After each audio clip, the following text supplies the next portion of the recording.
Lahat.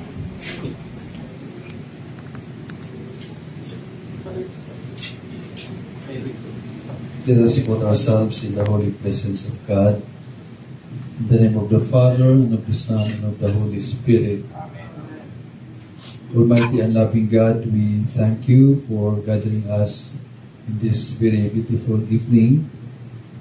We thank you for the many people who expressed their support and their willingness to be part of the Carmel Care Philippines Foundation in different means and ways to offer our time, our talents, our treasures to be able to help our brothers and sisters who are less privileged, less fortunate in life.